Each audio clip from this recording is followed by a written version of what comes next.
With great love and respect in my heart, I welcome you to this series on practical spirituality.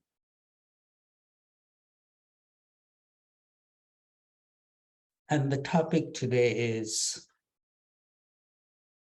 meditation beyond the app.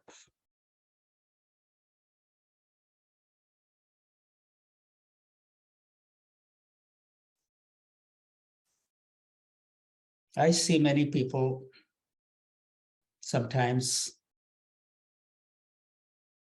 very new people who are new to meditation. And in our conversation, if the question comes up, do you meditate?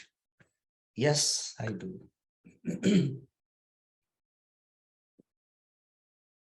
How do you meditate? Oh, I have this app.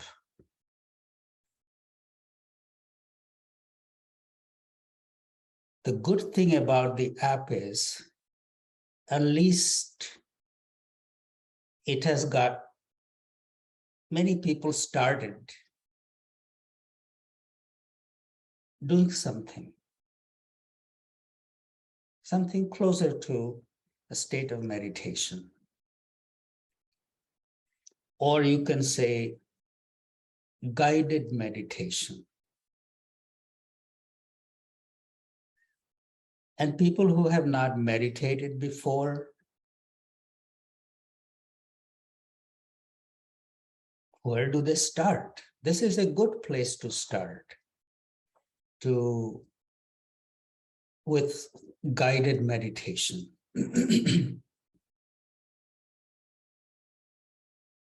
It's just like somebody's learning how to walk. They hold on to someone's finger and walk. But there comes a time that they let go of the finger and start walking on them by themselves.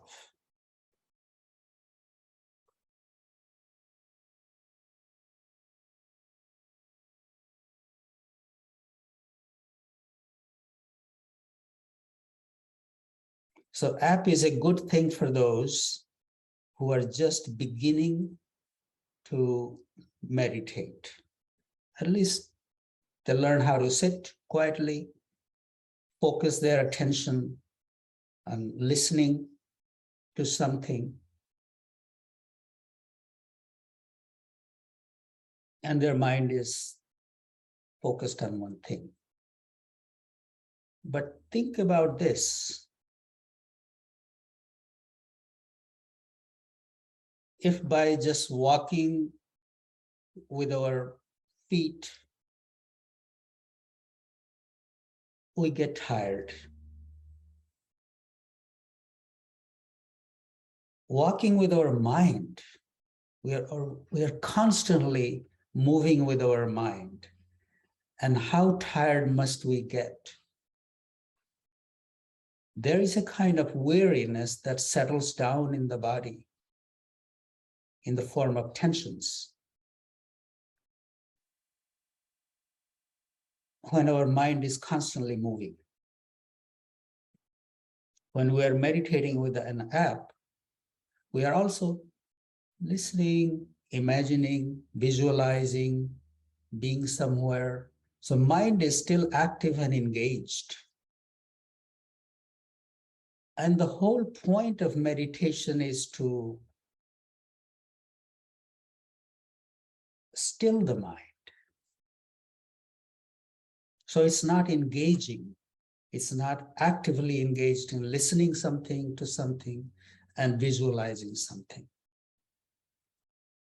It's still moving.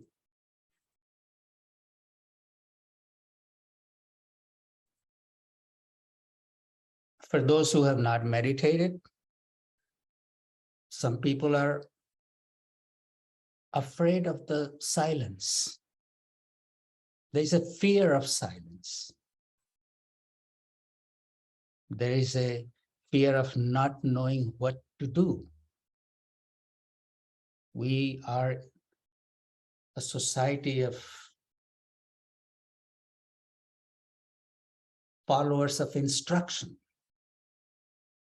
Tell me what to do and I will do it.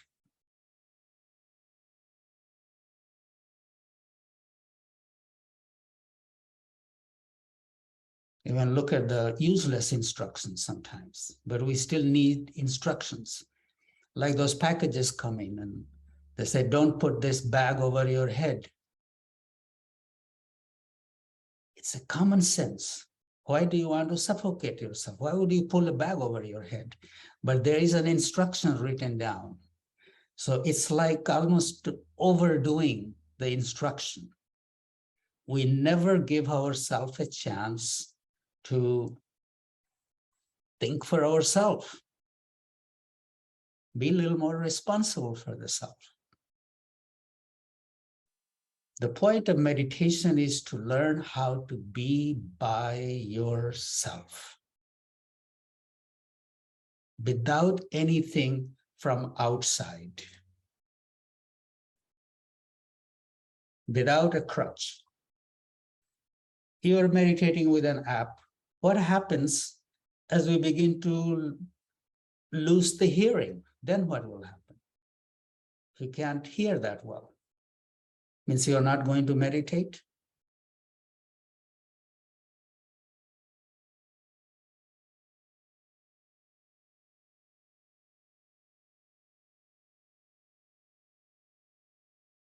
We should have this vision of developing something inside that we do not need anything from outside to be with ourselves.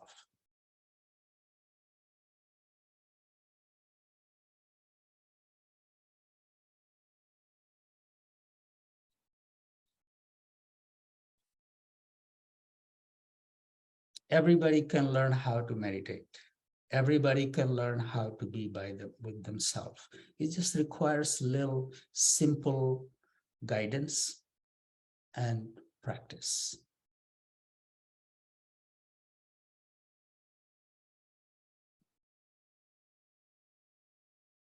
What is the simplest thing and available to us all? First, we have to look at that. The breath.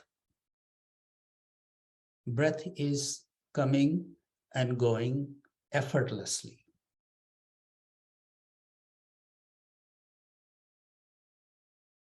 We don't need to go any far. We don't need to close our eyes and visualize being on a beach or sitting on an ocean or floating in the clouds, visualizing scenery, nothing. Meditation is about coming back to yourself. And what is happening within you, being in touch with that. Our breath is already here. It's coming and going effortlessly. We have to just train our mind how to be with the breath. In Buddhist traditions, they just say breathing in, you know you are breathing in, breathing out, you know you are breathing out. That's the simplest first step. Bringing your mind to the breath. As I see many of you sitting here, you have heard me give the analogy of the sky when talking about the nature of the mind. By nature, the mind is never going to be still. So know that. The very nature of the mind is to move. It will move. So we have to think about minimizing that movement to a very short distance instead of going all over. Just minimize the movement. And the movement that is happening in our body is the breath coming in, breath going out. Breath coming in, breath going out. And this is what we need to focus on.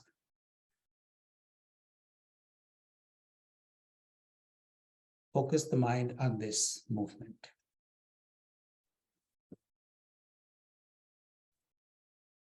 Then people get bored. Mind gets bored.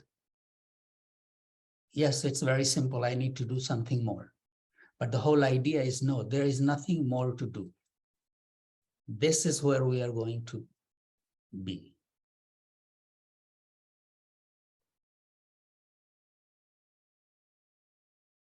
Then there are different techniques that how to keep it engaged. Like first you bring the mind to this, breathing in, breathing out. Think of the mind like a dog that's constantly jumping around. So you tie the dog with one rope. What is the first rope? The first rope is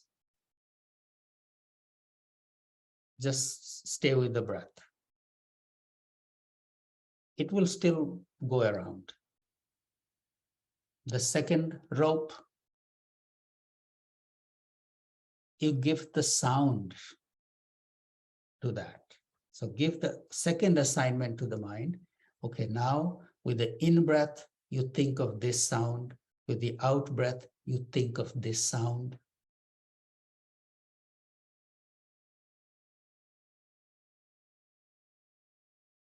It will still wander around even after that.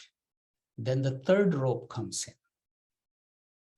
Third rope is some kind of counter, like beats. People use mala for meditation.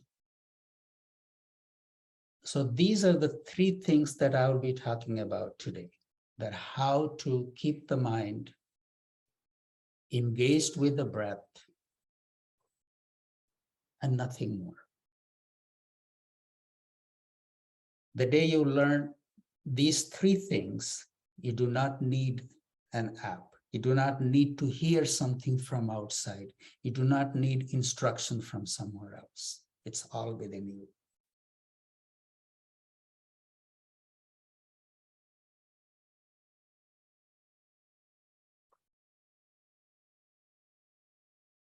Let's go back to the basic.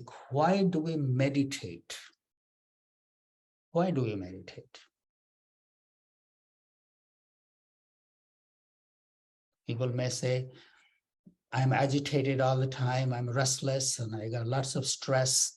I need to meditate. We don't meditate to manage our stress.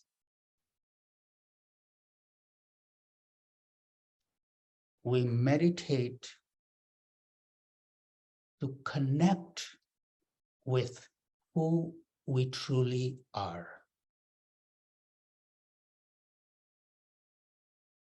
Our true nature is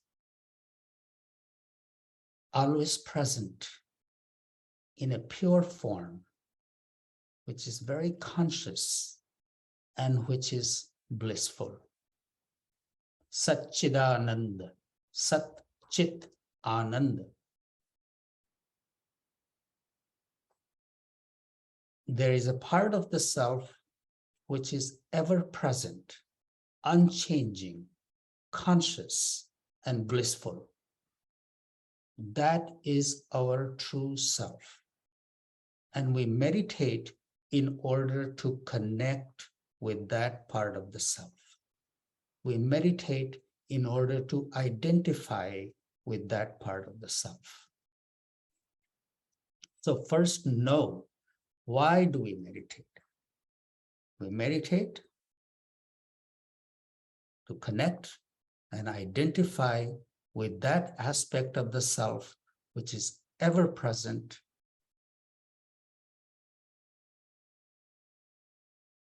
blissful, unchanging.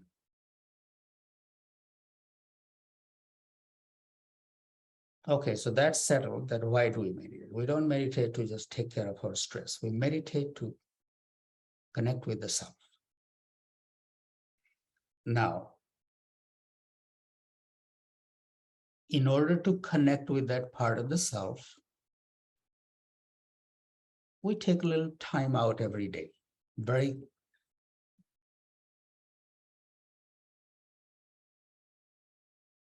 mindfully.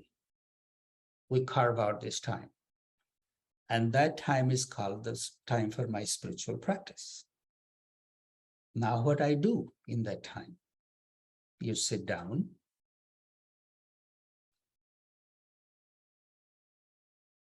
even for 5 or 10 minutes, but at that time, there is no multitasking, there is not taking care of anything else, just pushing the world out, just like this, separating yourself from the rest, being fully present to that moment.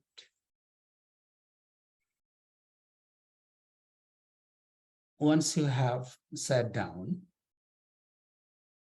clean this house. Just take an inventory, just see, are you feeling any stress in your mind? Are your eyes stiff? Is your facial muscle stiff? How are your shoulders? How is your spine? How is your belly? So maybe just take 30 seconds to acknowledge that and then try to say, I'm going to free myself from this. Just even thinking about this, you just say to yourself, relax your mind, soften your eyes, relax your facial muscles, relax your shoulders, spine, soften the belly, take a deep breath. So this is the house cleaning. You clean the house first. Lots of people, sometimes they just go and sit down and start meditating or doing whatever they need to do. But this cleaning of the house is very important.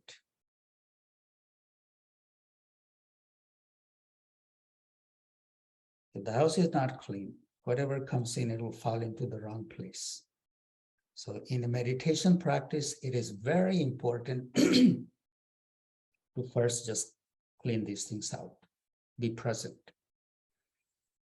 If you could even think about, in the beginning, think about lightness in your heart. Your heart is light, it's not heavy.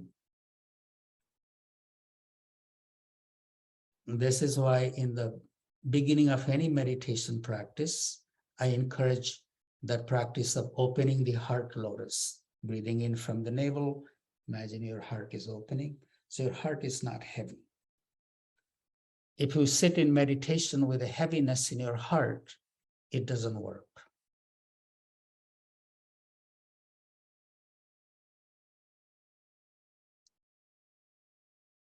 So I would like to, wherever you are, just give you little instruction of how to do the meditation without an app. So wherever you are, just sit down. Visualize, imagine your spine straight, shoulders nice and open. Close your eyes. Close your eyes.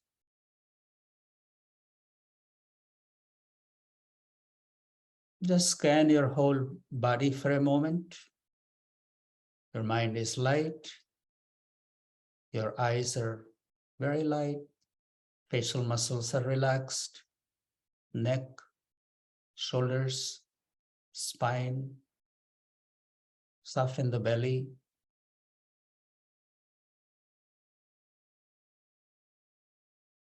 Celebrate the stillness of your body.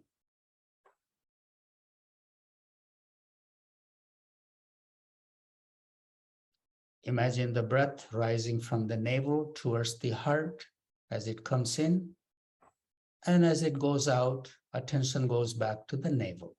Just this vertical movement of your attention with in-breath and out-breath. Nothing more.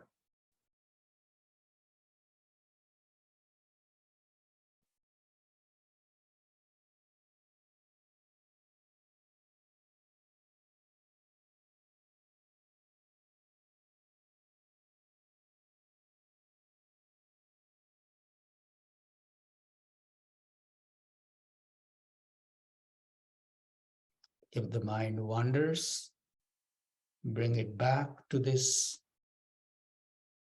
vertical movement of your mind with each breath.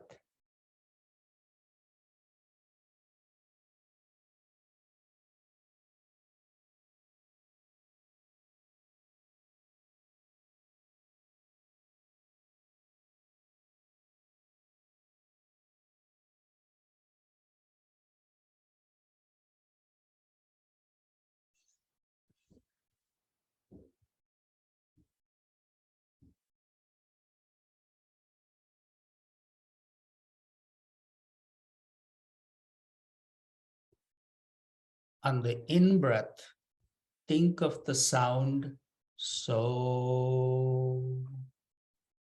Just think. You don't have to voice it. Out breath, hum. In breath, so. Out breath, hum.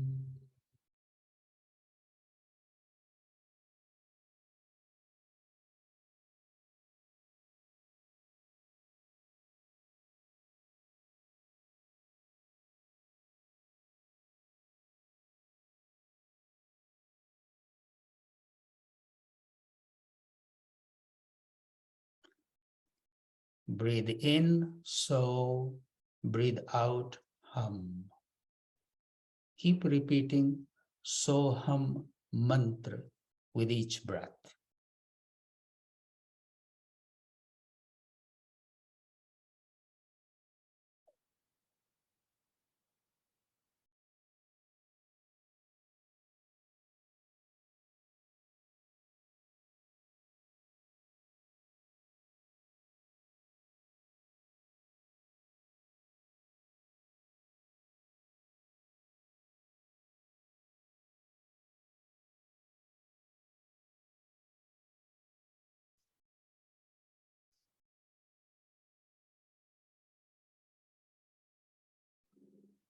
If the mind wanders, bring it back to Soham. Let the breath be totally normal. You're just thinking of the sound so with the in-breath, hum with the out-breath.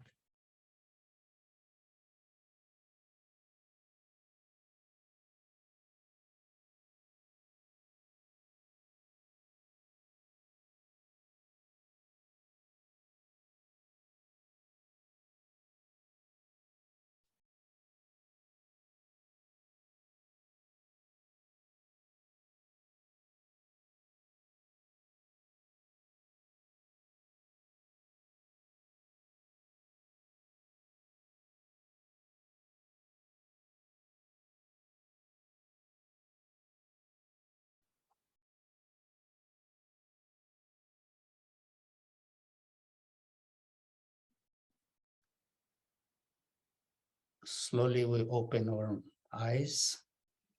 I just wanted to give you a little experience of this. So bringing the attention to the breath was the first rope. Thinking of the sound was the second rope. The dog will still wiggle. It needs a third rope. Third rope is mala. Mala is some kind of prayer beads you can use. It's a counter also, it helps. Because lots of times people just use apps because it has a little ding, there is a beginning and there is an ending. So you can use a mala if you have a little wrist mala or something like this.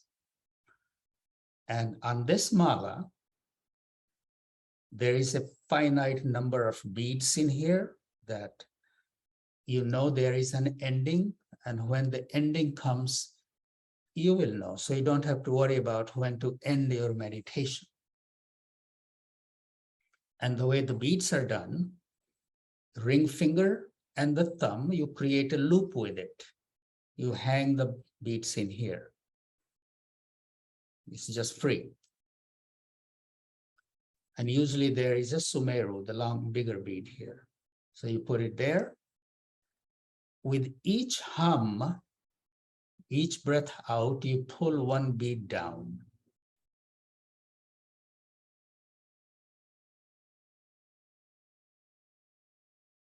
So you put it at your heart, just let your hands rest on your heart. So three things are happening simultaneously. Breath is coming in, you are thinking of the word so, and the finger is creeping up to the bead. Now the next three things, breath is going out, you are thinking of hum and pulling the bead down.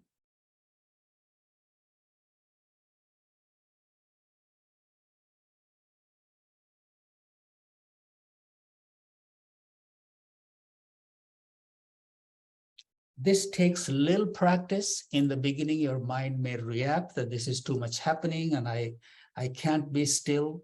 But with practice, after a couple of weeks, and when there is a muscle memory that happens, settles down in the fingers, you can do a sitting meditation like this.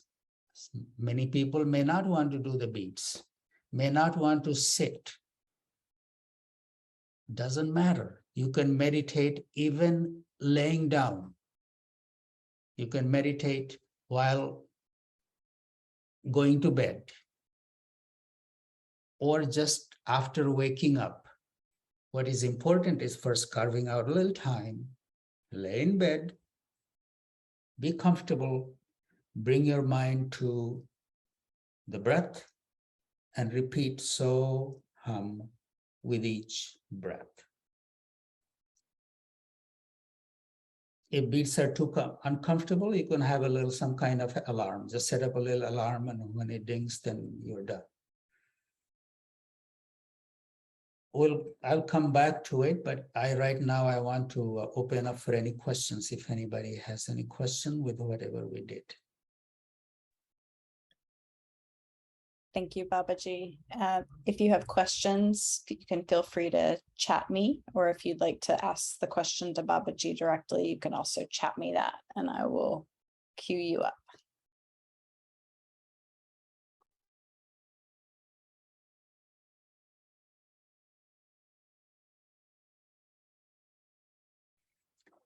You may ask, what does so hum mean? Because mind would want to know, why am I repeating this hum? If you pay attention, so is the sound of the incoming breath. Outgoing breath.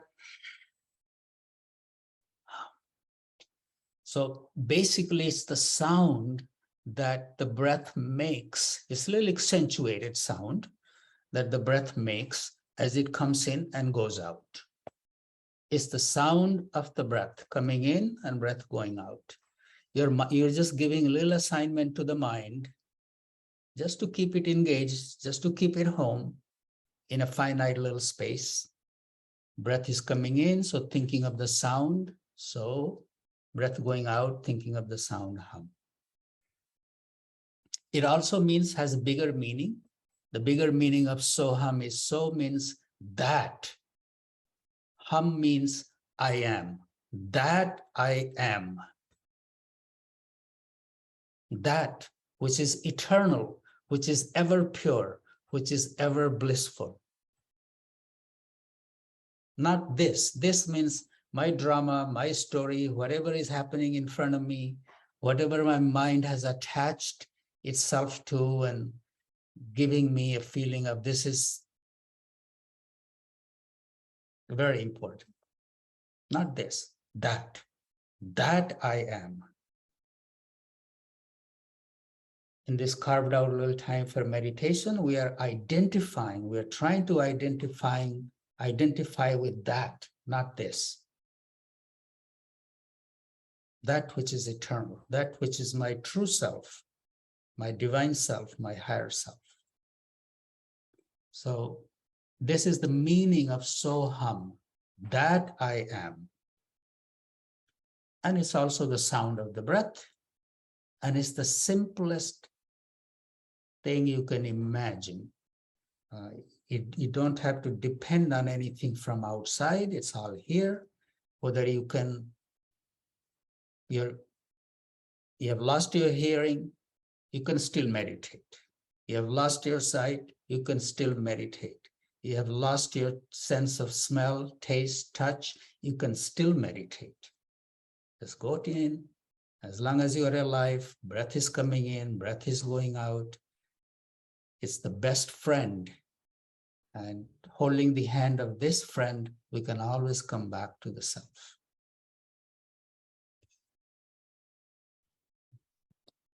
I would love to hear your questions, and if you have any. There are a few coming in, Babaji. Mhm. One is, just to be clear, a mala is not necessary during meditation if we have a timer. Just remember, mala is the third rope that we are tying the dog with. So if you can really give a couple of weeks to, it may not feel very comfortable. Your mind may say it's not the best meditation I had. But once your muscle memory is done, it's not a distractive thing. And if you have seen in statues, they do this. This is mudra. Mudra has also its impact on us. The different fingers touching each other, the tips, it creates a chemical reaction in our body. It has its own effect. So when doing the mala, the thumb, these three fingers touch each other, they create a different kind of charge inside. So that's another purpose of using the mala, besides it being a counter, and beside it helps our mind to stay at home engaged with this instead of making the grocery list of what we need to do today. So you can start with a timer, but if you bring the mala in, it will be an added support in long run. Thank you, Babaji. There's several questions. Where should I place my tongue during meditation?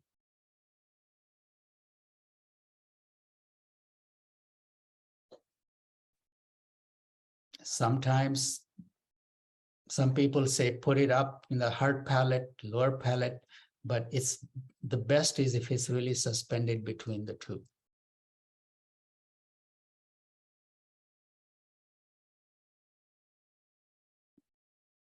If you look at, sometimes it's even mentioned that it should be touching the upper teeth, the root of the upper teeth in the upper jaw.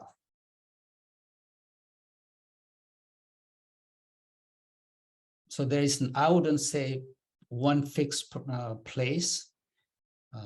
When I look at myself, sometimes where is my tongue? Mine is just right in the middle, just rested.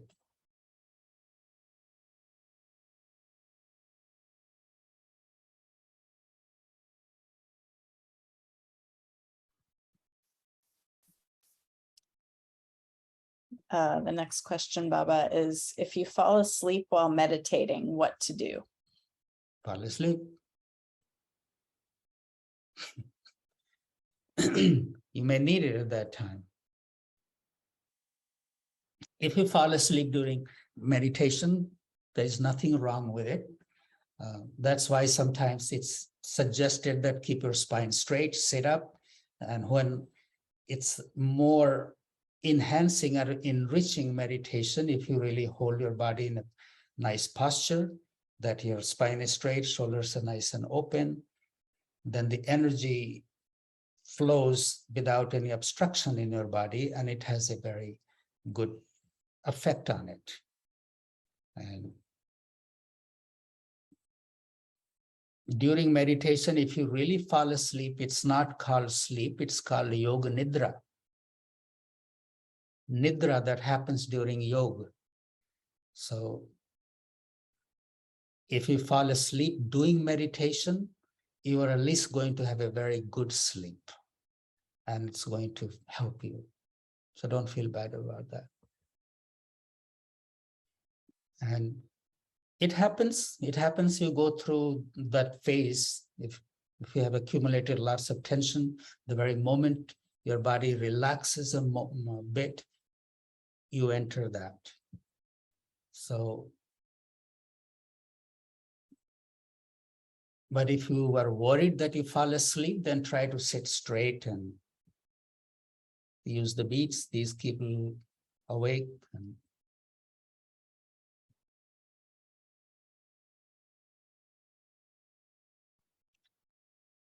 the next question, Babaji, is good morning. How long would be best to meditate? The length of the mala or question mark?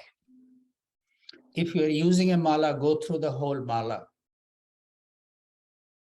And when you're using a mala, you always begin at the big bead and come back to the big bead. So that's called one mala. You can do meditation 1 mala, 2 mala, 5 mala, 50 mala. It's totally up to you. But if you're using a mala, finish the whole mala. Don't leave it in the middle.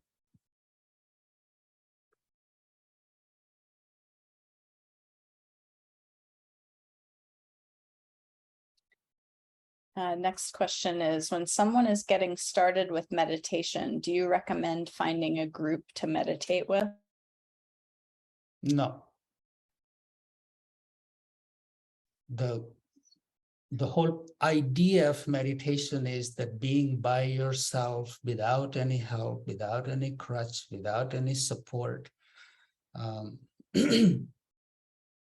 if you really want to bring the practice of meditation, it's maybe a little hard, but I'm not a big proponent of group things, because purpose of spiritual practice and meditation is connecting with yourself. Group helps. It's a good peer pressure, at least everybody's sitting, so you're sitting and all that. But what I'm talking about today, what my focus is, that you become totally self-sufficient. You don't depend on anything from outside. So this mala is very helpful. Mind may have many reactions that are always uncomfortable, is not restful. But once you get used to doing the mala, then you really don't need anything. You got your friend. You got your... Start with 10 minutes, 15 minutes every day.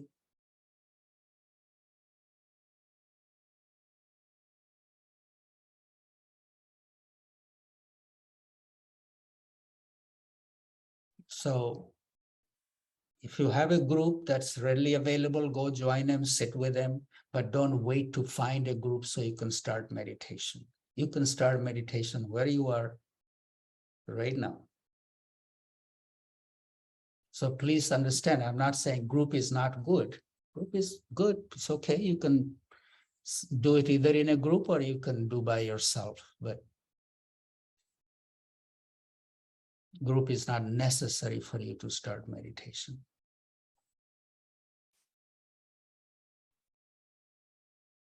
Babaji, the next question is, why do you move the breath between the navel and the heart?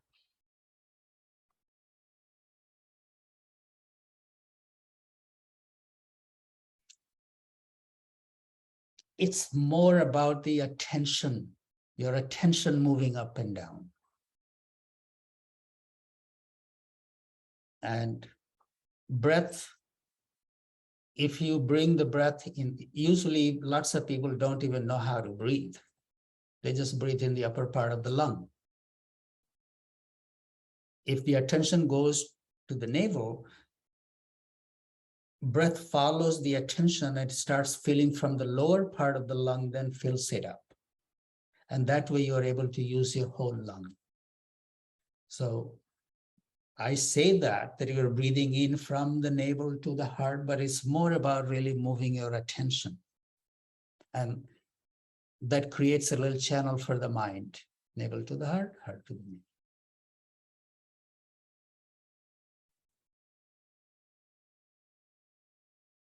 And it feels more natural. If you look at a baby breathing, where is the movement first? Baby breathes from the more anxious we are, the more agitated we are, we just breathe right here. So taking the attention to the navel also helps you ground. Your breath becomes fuller, more complete. So it's helpful that way. And there is a feeling of ascension also. So even your attention moving from the navel to the heart, there is a feeling of ascension.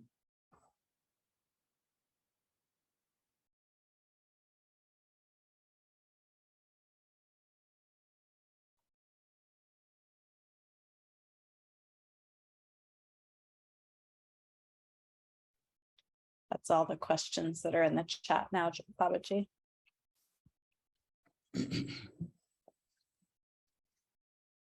Well, I see who is in front of you. Most of you are meditators, and you have your mantra and you have your practice. I would like to ask, why, if you're not meditating daily, why don't you? What's the reason that comes to your mind? Is any brave one to say, I don't meditate every day?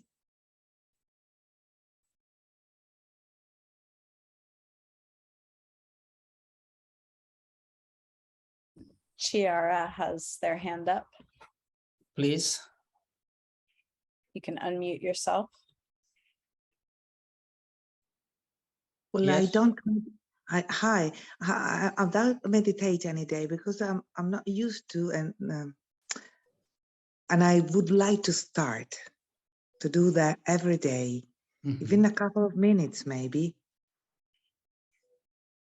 I'll try.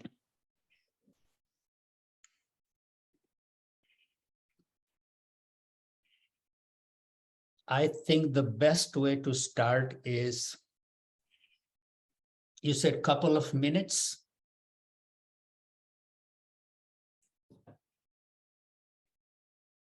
How about starting with 5 minutes? Chiara, can you think about carving out 5 minutes? Yes, definitely. Okay, then set a little alarm in your watch and sit down or lie down and say to yourself, I'm not going to think about anything else. I'm just going to focus on my breath. As the breath comes in, think of the sound so. As the breath goes out, think of the sound hum.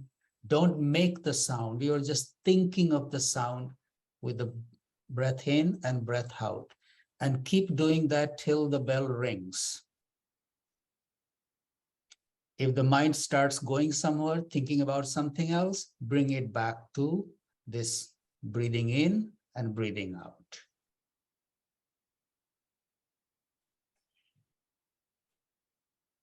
That sounds doable? Oh yes, yes, definitely. Thank you. Thank you very, Start very with much. that. Start with that, and I would love to hear from you next time. Yeah, Yes, great. and I'm how looking did that? forward to. I'm looking forward to. All right.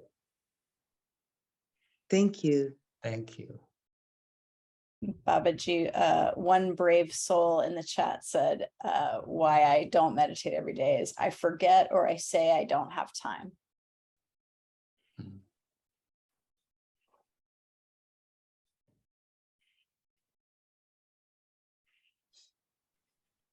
The whole purpose of meditation is really to remember who I am.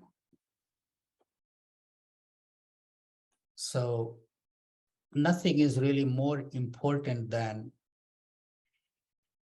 acknowledging that aspect of our life. And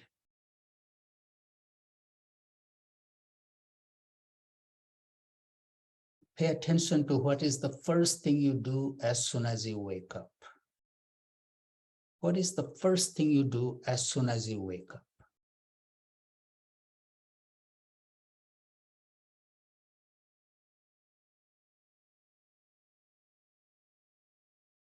You have heard me speak about at least take 3 deep breaths.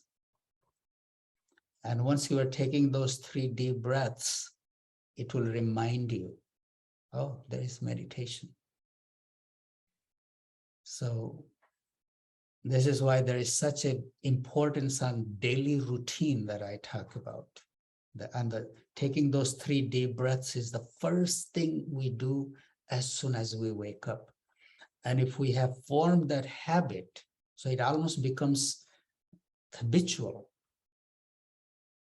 we have given ourselves a great gift.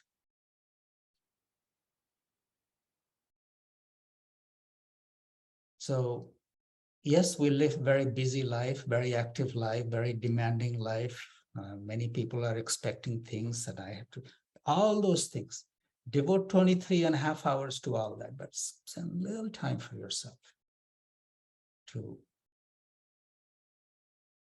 in order to honor the reason we were born. We took this form. What is the purpose? Why are we so busy doing all these things?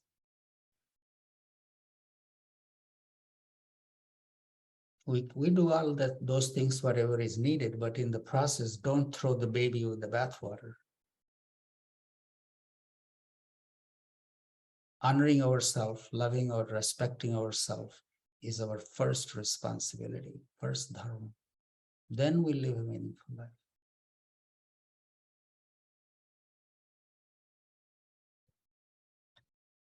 There's a question in the chat, but also Lisa has her hand up.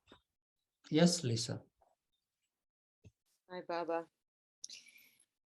I think you've answered it with the last person. You know, I'm just not good at prioritizing myself. I wake up in the morning and I think about what I have to do for my work or my people or my business. And it's like I have this adrenaline when I wake up in the morning. And when the adrenaline is there, that's the time to really meditate. That's the perfect time because you have so much energy, and that energy could be shaped and directed in a very, very creative, positive way. So it's a little hard in the beginning because all this momentum is building up. But give yourself a minute. Everything will wait. Everything will wait. And this is one responsibility, one gift that we can give to ourselves. Give yourself 2, 3, 5 minutes in the bed. As soon as you wake up, just sit in your bed. Greet yourself. Connect with yourself. Then whatever comes from that, you're being connected with yourself, which will be much more impactful. Maybe you just say that to yourself in your mind, that in the name of loving myself, respecting myself, I'm going to take these few minutes.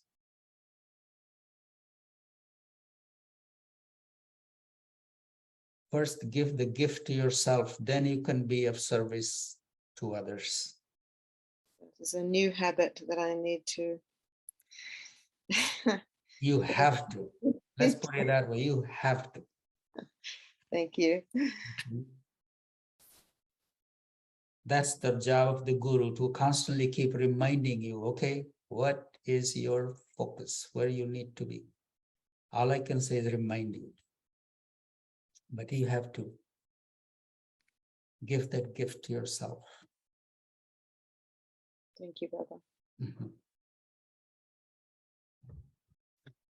And there's one last question in the chat, Baba. It's, what are the changes one would observe in oneself as one progresses on the path of meditation? Is there any finality or eventuality as one progresses?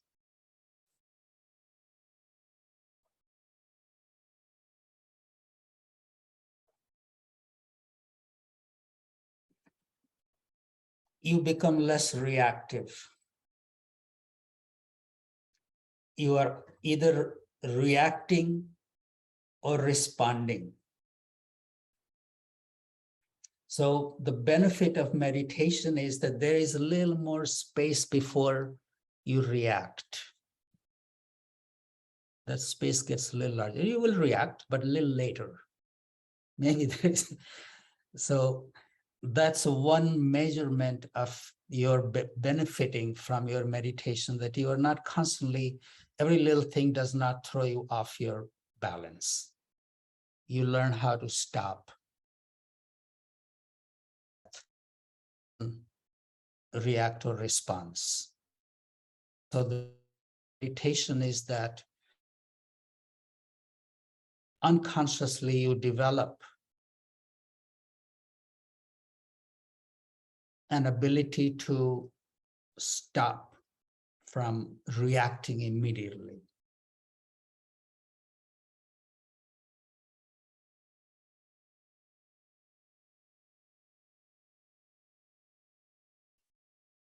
Benefit of meditation is there are many countless benefits, but that's one thing that I could think of.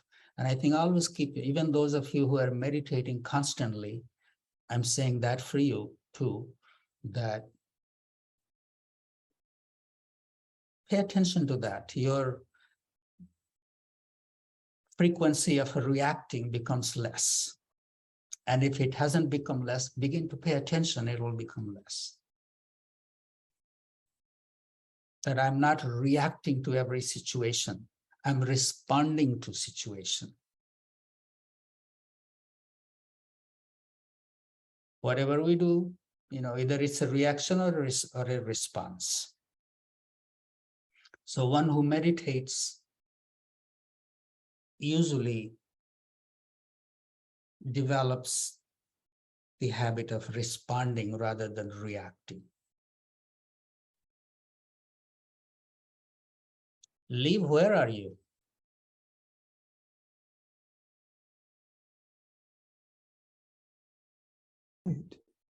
I'm in Tuscany.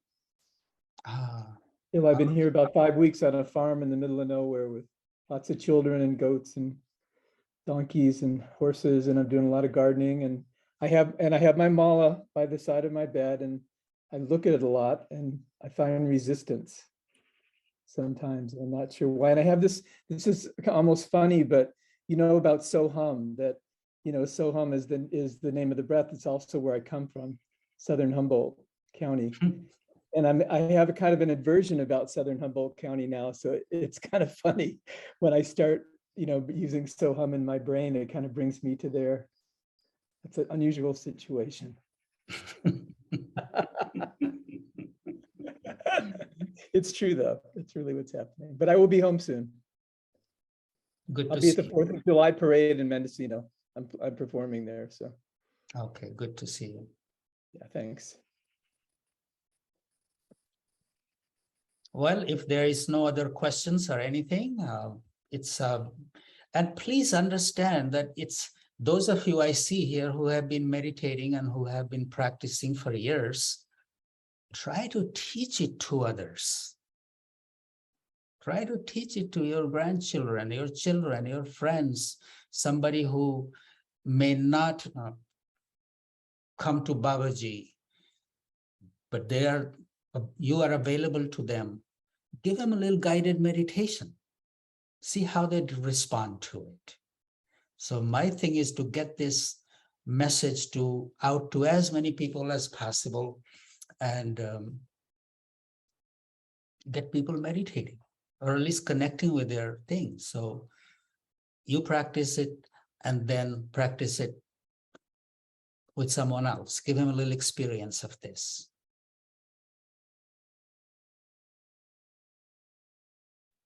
As you were saying that, Babaji, a question came in. How would you teach a child to meditate who has expressed an interest? It actually came in before you even mentioned that. Mm. So first I will sit down with the child and say, okay, think about your breath, and then ask him, what is the sound that comes to your mind when you are breathing in and when you are breathing out? So you will say, oh, the rocket is going or the plane is not that sound. What is the sound inside? So arouse his curiosity to listen to the breath. And once you have somehow settled on the sound, in breath, so out breath, hum, then, okay, now let's see if how many times can you really hear that. So that way, to start with the child, you have to be the child. And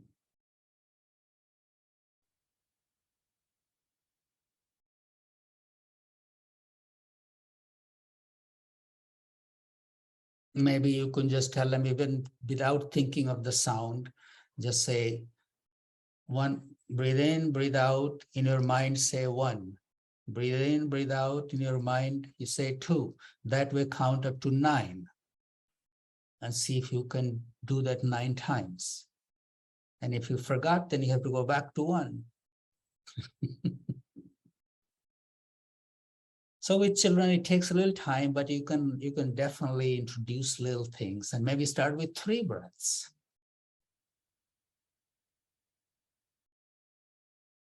I used to teach children meditation, and I would have one of those singing bowls. Ding it and just say, okay, close your eyes and just listen to this sound as long as you can, to the faintest sound that this bowl is making. So that at least their attention is focused on one thing. And that becomes a meditation. Just ding it and just say, okay, just listen to this sound. See how far can you keep listening. Their mind will keep following the faint sound. So that's another way to introduce children to keep their mind on one thing for a little extended amount of time.